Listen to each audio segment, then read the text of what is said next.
मौजूद भारतीय जनता पार्टी के जिलाध्यक्ष अनिल मेहता जी, जनता दल यूनाइटेड के जिलाध्यक्ष भाई मुकेश विद्यार्थी जी, लोजपा के जिलाध्यक्ष भाई मनोज सिंह जी, हम के जिलाध्यक्ष भाई अशोक मांझी जी, रालोम के अध्यक्ष श्री राजेंद्र प्रसाद कुशवाहा जी और मुख्य तौर पे हम लोगों के साथ आए हुए भारतीय जनता पार्टी के प्रदेश प्रवक्ता श्रीमती रानी चौबे जी, छोटे भाई जनता दल यूनाइटेड के प्रखर वक्ता और तिरहुत स्नातक से अभी चुनाव लड़ चुके एमएलसी का श्री अभिषेक झा जी, हमारे भाई समान यही नवादा के रहने वाले नरहट के लोजपा के प्रवक्ता भाई राजेश सिंह जी, रालोम के प्रवक्ता भाई फजल इमाम जी और हमारे साथ आए हुए छोटे भाई राकेश रंजन जी, हम के प्रवक्ता हैं। और आप सभी मीडिया बंधुओं को सारी बातें तो हमारे टॉप ऑर्डर के बल्लेबाजों ने कर दी। रानी जी ने कहा, अभिषेक जी ने कहा, सारी बातें नवादा को क्या सौगात मिला और मुख्यमंत्री जी का, प्रधानमंत्री जी की क्या योजनाएं चल रही हैं, बहुत सारी चीज़ों पर हमारे राजेश सिंह जी ने ध्यान आकर्षण कराया। तो बोलने में बहुत कुछ रहा नहीं, लेकिन हम लोग भी उछलने बल्लेबाज हैं तो कुछ तो छक्का लगाना पड़ेगा। अफसर नरसंहार कर रहा चित्कार, कल 12 नरसंहार का भी बरसी था, हम लोगों ने उसको भी जिया है। तो 12 नरसंहार, अफसर नरसंहार और ऐसे दर्जनों नरसंहार कर रहा चित्कार, नहीं चाहिए लालू परिवार, बरकरार रहे विकास की तेज रफ्तार, फिर से चाहिए एनडीए सरकार, फिर एक बार नीतीश कुमार। हम लोग इस नारे के साथ इस जो बिहार का जंगल राज का नमूना था, आज नए बच्चे भूल रहे हैं। हमको लगता है कि सबसे ज़्यादा ज़रूरत है आज जो 18 साल, 20 साल, 22 साल के बच्चे जो नए वोटर्स बने हैं, उनको याद दिलाने का वो खौफनाक मंजर कि हम लोग सुबह रोज़ अखबारों में जब हम लोग पढ़ते थे तो सुबह के अखबार की पहली लाइन होती थी, अफसर नरसंहार हुआ 17 लोग मारे गए, 12 नरसंहार हुआ 36 लोग मारे गए, मियाँपुर नरसंहार हुआ इतने लोग मारे गए। तो वो खून से सींचा हुआ राष्ट्रीय जनता दल का परिवार, जिसने पूरे बिहार को लूट लिया, जिसने अलकतरा घोटाला, चारा घोटाला और नित एक नया घोटाला में डूबा वो परिवार, वो 9वीं पास आज जिसके सहारे लालू प्रसाद यादव पूरे दम ठोक के बात करते हैं कि हम चाहते हैं कि मेरा बेटा मुख्यमंत्री बने, भले वो 9वां पास रहे, भले वो 7वां पास रहे या जो कुछ भी रहे, तो उसको अब बिहार बर्दाश्त करने को तैयार नहीं है।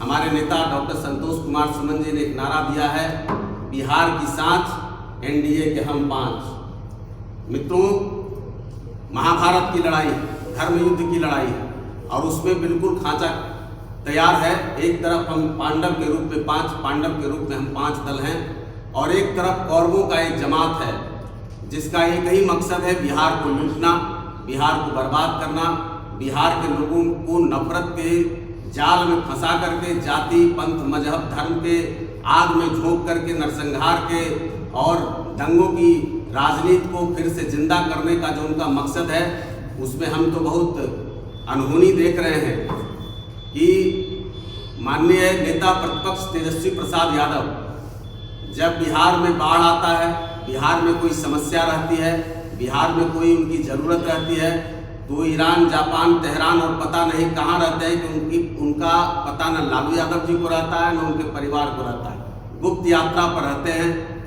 अभी उनके नए नए मित्र राहुल गांधी जी से बहुत ज़्यादा प्रभावित रहते हैं। तो दोनों नेता जब चुनाव खत्म होता है तो विदेश में प्रवास पर जाते हैं, और जब चुनाव का समय आता है तो यात्रा करते हैं। यात्रा भी तेजस्वी प्रसाद जी ऐसी करते हैं कि 8 चरण हो चुका उनका बिहार का यात्रा अभी पूरा नहीं हुआ है। जब चुनावी समर में कूदते हैं तो उनका पैर लचक जाता है, कमर लचक जाता है, वहाँ भी उनको ज़रूरत पड़ जाती है व्हील चेयर की।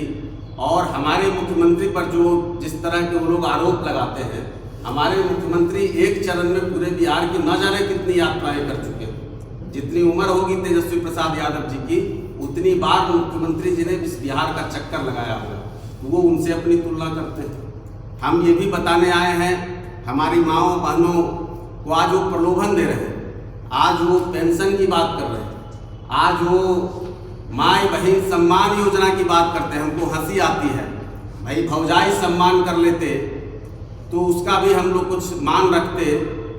ना अपनी भौजाई का सम्मान किया, न उनके ज़माने में उनके पिताजी ने बिहार की किसी माँ और बहनों का सम्मान रहने दिया। हमने यही देखा, चंपा विश्वास कांड भी देखा, हमने शिल्पी गौतम हत्याकांड भी देखा, और न जाने क्या क्या देखा। जो रानी चौबे जी बता रही थी, किसी की हिम्मत नहीं थी, हिमाकत नहीं थी कि शाम के 4 से 5 बजे के बाद कोई सड़कों पर निकले। कहीं कोई कॉलेज, कहीं कोई स्कूल में हमारी बच्चियां जा नहीं पाती थी, ये स्थिति थी। आज वो माई बहन सम्मान योजना की बात करते हैं, चूँकि नकली परिवार है, वो भ्रष्टाचार और चोरी और चमारी यही सब में रहते हैं, तो नकल भी किए हैं। बगल से हेमंत सोरेन जी से मैया सम्मान योजना के नाम पर चुराया है, लेकिन उनको नहीं पता है कि माई बहन का सम्मान असल में कोई किसी ने किया है, तो नीतीश कुमार जी ने किया है। तो तमाम चीज़ें हैं। एक और अद्भुत ज्ञान की बात है, हम लोगों को समझना चाहिए कि तेजस्वी प्रसाद यादव जी को हम लोग जब कहते हैं कि 9वां पास है तो बहुत गुस्सा आता है उनके लोगों को। एक भाई जो 12वीं पास है उनके बारे में कहते हैं तो बहुत गुस्सा आता है लोगों को। लेकिन सच्चाई, हम इस पर नहीं जाते किसी ने पास किया कि नहीं किया, कितनी पढ़ाई है, कितनी लिखाई है, कितना, उसका अपना उनका मतलब है। लेकिन हम एक चीज़ पर ध्यानाकर्षण हमेशा जरूर कराना चाहते हैं कि आखिर क्यों कोई 9वीं और कोई 12वीं पे अटक गया।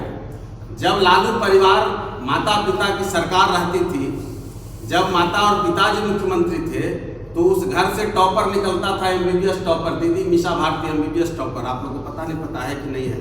आज तक आला हम लोगों ने नहीं देखा, इतना कोरोना में कहीं उनको सुई और रुई नहीं देखा, लेकिन वो MBBS टॉपर थी। सिंगापुर वाली दीदी जो चुनाव लड़ने आती हैं समर में हेलीकॉप्टर से, वो भी सुनते हैं कि डॉक्टर थी। और जितनी बहनें उनकी उस जमाने में जब लालू जी का राज था, तब सब मेडिकल टॉपर, MBBS टॉपर, तो इंजीनियर, तो डॉक्टर निकल रहे थे। और जैसे ही माता पिताजी की सरकार गई, जो इंटर पर थे वही अटक गए, जो 9वीं पर थे वही सटक गए, और उनका पूरा जो ये झोल था वो सामने आ गया। तो ऐसे लोगों से बचाने के लिए बिहार को, हमको लगता है कि हम लोग तो लगे ही हुए हैं, मीडिया बंधुओं का भी जो लोकतंत्र का चौथा स्तंभ होता है, उनकी भी महती भूमिका है कि आप भी कम से कम ऐसे चीज़ों को जरूर जनता के सामने ले जाने का काम करें कि जो बाघ आज कंगन दिखाकर लोगों को फंसाने का काम कर रहा है। जब बाघ कमजोर हो गया था, एक कहानी है, तो उसमें वो कंगन दिखाकर ब्राह्मण को फंसाने की कोशिश करता है, और वो कैसे वो अपने शिकार की तैयारी करता है। वैसे ही आज लालू परिवार, राजद परिवार, ये महाठगबंधन, ये गठबंधन कहते हैं, महाठगबंधन का जो ये जमात है, वो कैसे प्रलोभन में बिहार को फंसाना चाह रहा है, फंसाना चाह रहा है। हम उससे सतर्क करने आए हैं। वो बाघ का कंगन है, उसके चक्कर में मत जाना। कोई माई बहन उनके चक्कर में नहीं जाने वाली है। जिन लाखों, हजारों नहीं लाखों विधवा इस बिहार में आज लालू परिवार की देन। नरसंहार में क्या हुआ, कैसे क्या हुआ, आज वो कहते हैं कि पेंशन योजना हम इतना करा देंगे। 50 रुपये कमाने वाला मजदूर भी अगर शाम को अपने घर की ओर जाता था, तो कहीं बीच सड़क पे किसी चौराहे पे थप्पड़ मार के 50 और 100 रुपया भी पॉकेट से निकाल लिया जाता था। हम लोग इसी नवादा में देखे। तो ऐसे लोगों से, ऐसे जंजाल से, ऐसे भ्रष्टाचारी से, ऐसे दुराचारी से, ऐसे जंगल राज के खलनायकों से इस बिहार को बचाने की जिम्मेदारी अब हम नई पीढ़ी के लोगों पर है।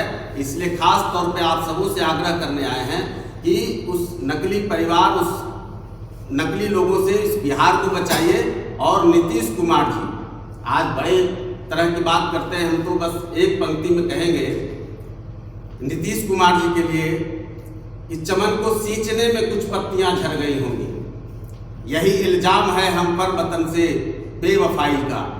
चमन को रौंद डाला जिन्होंने अपने पैरों से, आज वो दम भर रहे हैं चमन की रहनुमाई का। जिसने इस पूरे बिहार को जला दिया, वो लालू परिवार आज फिर बिहार के विकास की बात करता है। उनको शर्म आनी चाहिए। हम आज भी, और हम खास तौर पे कहना चाहते हैं, यहाँ पे हमारे बहुत सारे साथी हैं, वो बात करते थे दलित राजनीति की, वो बात करते थे अति पिछड़ा राजनीति की, वो बात करते थे अल्पसंख्यक राजनीति की। और लालू जी उस जमाने में पैदा हुए जब ये कहा जाता था कि अब किसी रानी के कोख से राजा पैदा नहीं लेगा, लोकतंत्र के गर्व से पैदा लेगा और वोट से पैदा लेगा। आज वही लालू प्रसाद क्या कर रहे हैं। लेकिन दलित की राजनीति को सबसे ज्यादा किसी ने मटिया मेट किया तो राष्ट्रीय जनता दल ने किया।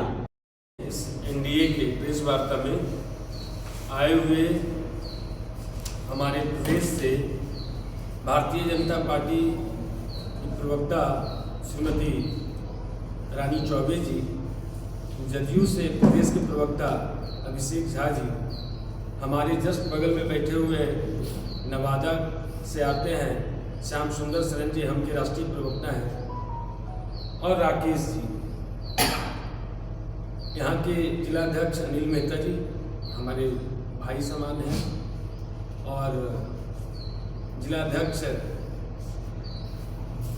मनोज जी जो लजप्पा से हैं, जदयू के मुकेश विद्यार्थी जी, हम से अशोक मांझी जी, और आलमों को राजेंद्र प्रसाद कुशवाहा जी, तमाम मीडिया के साथी, जैसा कि पूर्व के वक्ता बता चुके हैं कि इस प्रेस वार्ता का मुख्य कारण क्या है। 10 जनवरी से हम लोग इस कार्यक्रम को बगहा से शुरुआत की थी। मुझे प्रसन्नता है इस बात को बताते हुए कि शुरुआती पीसी भी हम लोग बगहा बेतिया चंपारण से मुझे करने का अवसर मिला था, और तत्पश्चात कार्यकर्ता सम्मेलन स्टार्ट हुआ नवादा में। आज ये प्रेस वार्ता के बाद 17 तारीख को कार्यकर्ता सम्मेलन होगा।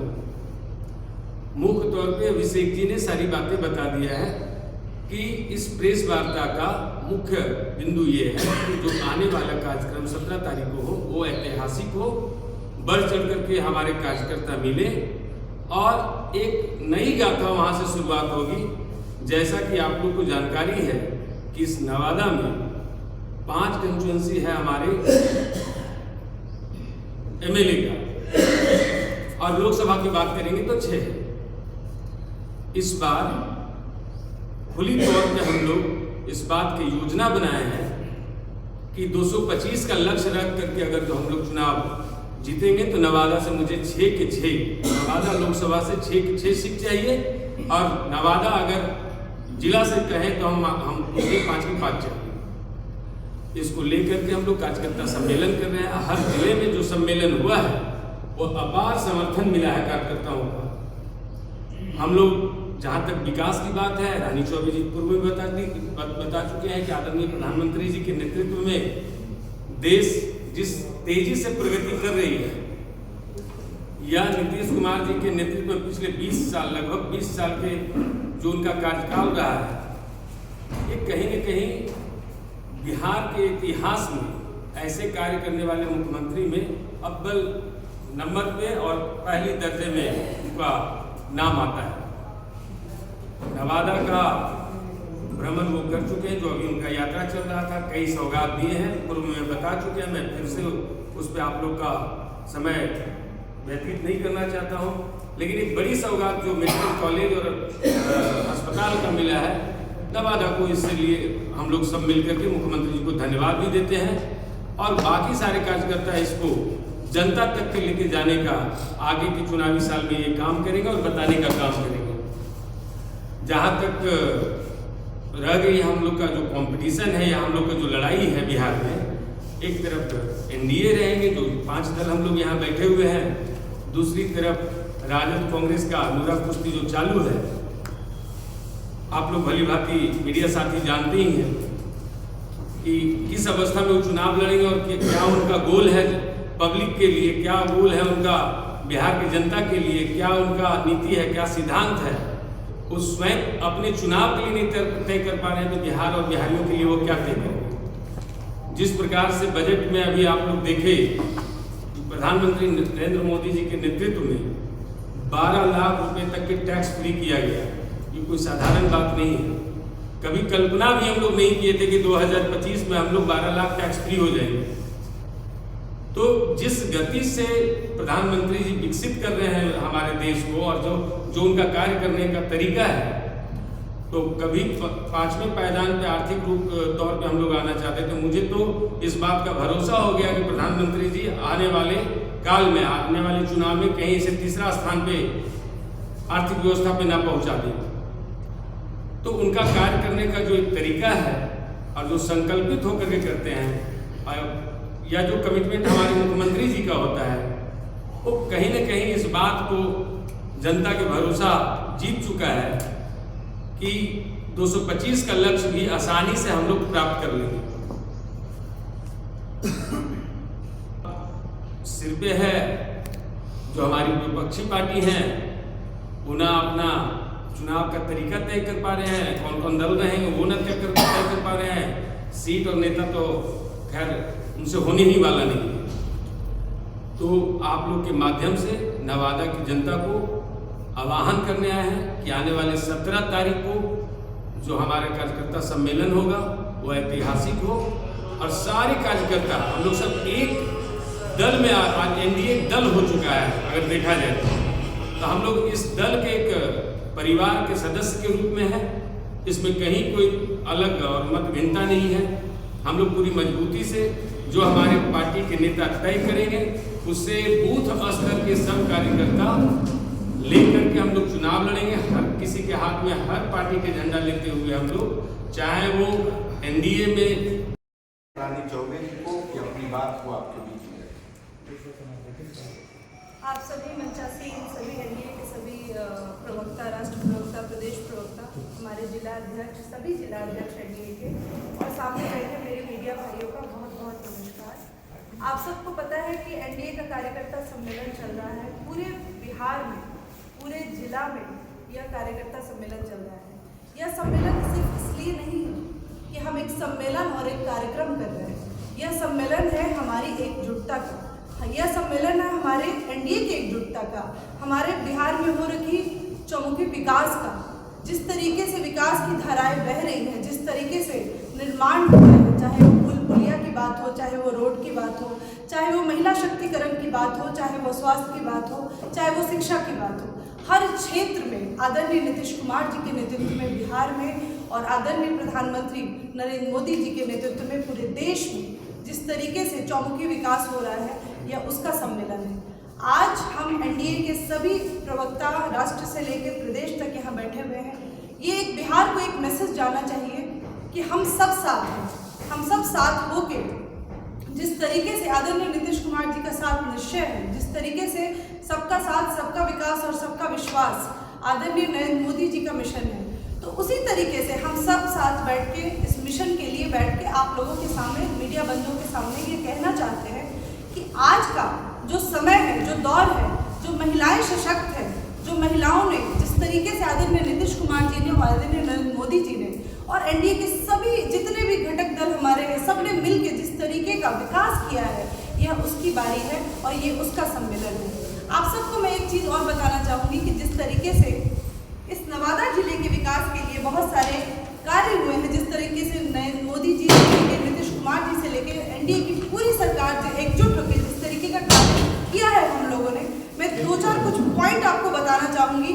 जो केंद्र सरकार की भी बहुत सारी योजनाएं हैं जो पूरे बिहार में चल रही है और नीतीश कुमार जी के नेतृत्व में चल रही है, तो वो योजनाएं इस प्रकार हैं। नवादा जिले में प्रधानमंत्री आवास योजना ग्रामीण के अंतर्गत 1,23,000 लाभार्थियों को पक्का घर मिला। नवादा जिले में प्रधानमंत्री आवास योजना के अंतर्गत शहरी क्षेत्रों में अंतर्गत 21,000 लगभग 22,000 लाभार्थियों को पक्का घर मिला। नवादा जिले में आयुष्मान भारत योजना के अंतर्गत 1 लाख लगभग 2 लाख लाभार्थियों को आयुष्मान कार्ड वितरित हुए हैं। आप सबको पता है कि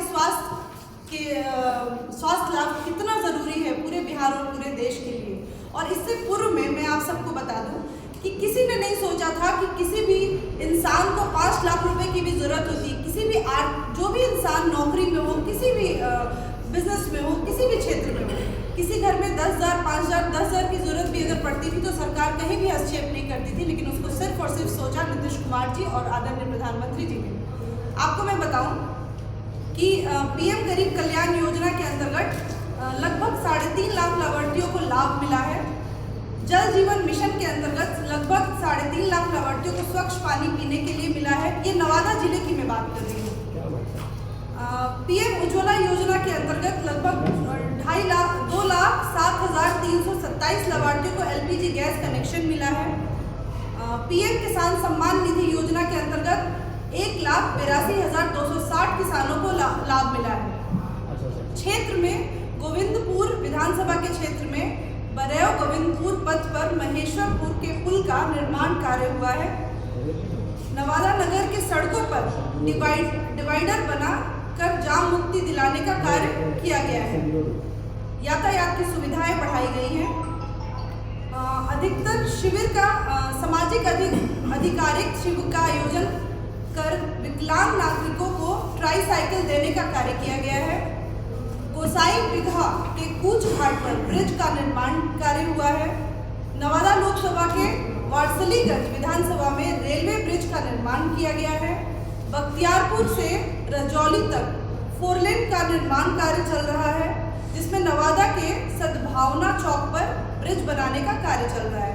रजौली विधानसभा के में पारा मेडिकल कॉलेज का निर्माण कार्य हुआ है। नवादा लोकसभा के किऊल गया रेलवे लाइन का दोहरीकरण एवं विद्युतीकरण करने का कार्य हुआ है। नवादा स्टेशन के उत्तरी फाटक पर 71 करोड़ की लागत से रेलवे ओवरब्रिज बनाने का लेकर अनुशंसा मंजूरी दे दिया गया है। आप सबको मैं बताऊं एक चीज कि एनडीए सिर्फ हम कहने के लिए नहीं है। ये जो डबल इंजन की सरकार है ना, ये जब आई है, महिलाओं को सशक्त किया है, किसानों को सशक्त किया है, युवाओं को सशक्त किया है। आज वो समय आ गया है जब हम सब मिलके, आज हम महिलाएं, मैं अपनी भी अगर बात करूं एक महिला होने के नाते, तो आज आज़ादी हमें अंग्रेजों के टाइम नहीं मिली थी। आज़ादी हमें इस सरकार, एनडीए सरकार के आने के बाद मिली है। कहीं ना कहीं 2005 में जिस तरह की व्यवस्था थी, जो महिलाएं 4 बजे के बाद इसी क्षेत्र में कहीं भ्रमण नहीं कर सकती थी, आज 12 बजे तक हम घूम सकते हैं, हम किसी भी जिला में जा सकते हैं, बिहार के किसी भी कोने में।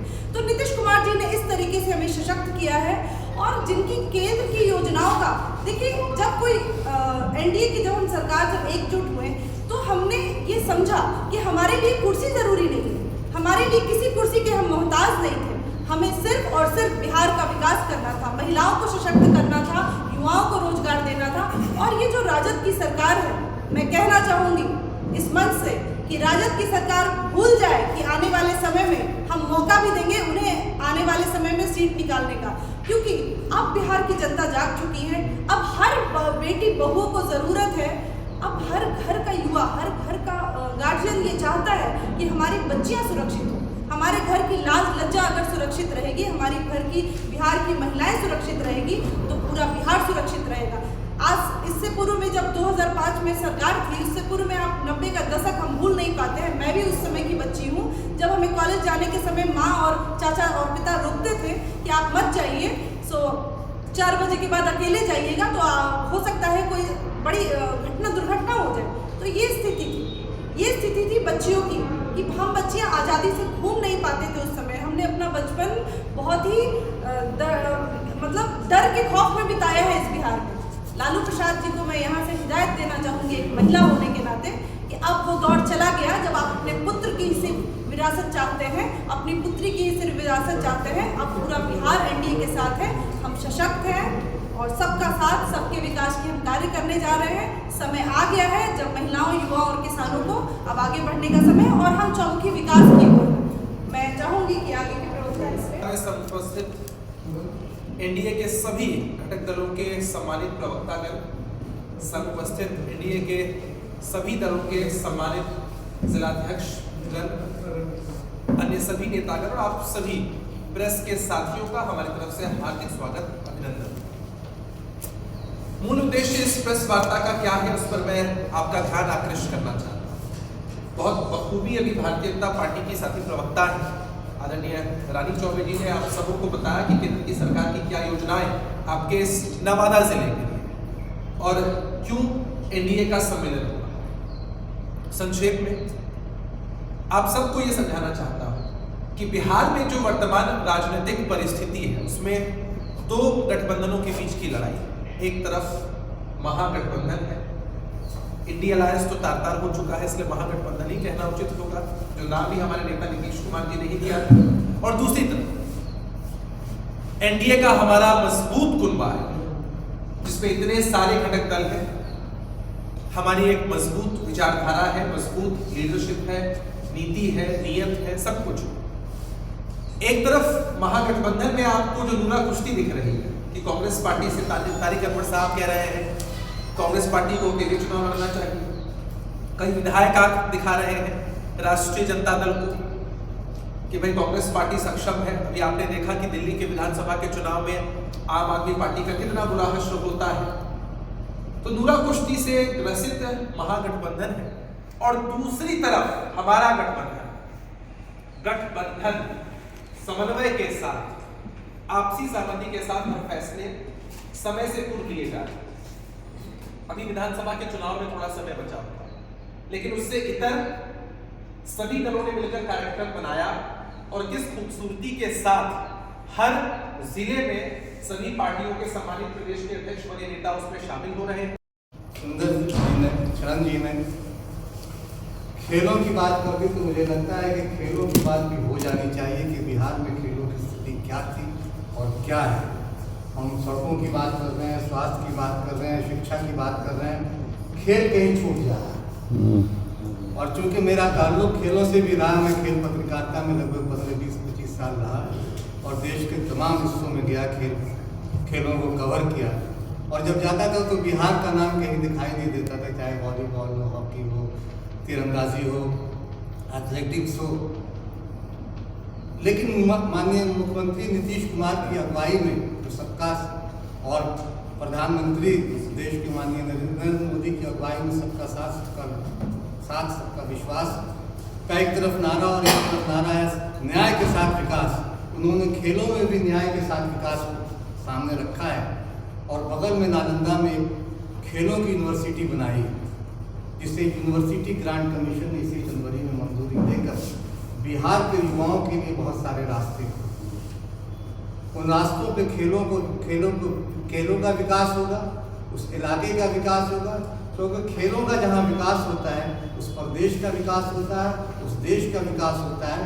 इसलिए जब ओलंपिक या एशियन खेलों में के लिए की मेज़बानी के लिए जब बिड होता है, जब आयोजन के लिए मारामारी होती है, तो इसकी एक बड़ी वजह ये होती है कि वहाँ टूरिज्म के स्कोप बढ़ते हैं, वहाँ जो हॉस्पिटलिटी यानी होटल इंडस्ट्री वगैरह के स्कोप बढ़ते हैं। इससे आमदनी के बहुत ज़्यादा रास्ते खुलते हैं। और युवाओं को अगर खेलों की तरफ मुड़ेंगे तो जाहिर है कि जो खाली बैठे हुए लोग हैं, जो अपराध की दुनिया में चले जाते हैं, दूसरी तरफ चले जाते हैं, उससे मुक्ति मिलेगी। और उसका एक जीता जागता उदाहरण अभी ये है कि 38वें राष्ट्रीय खेलों में उत्तराखंड में अभी चल रहे हैं, उसमें बिहार को पहली बार एक स्वर्ण पदक मिला है।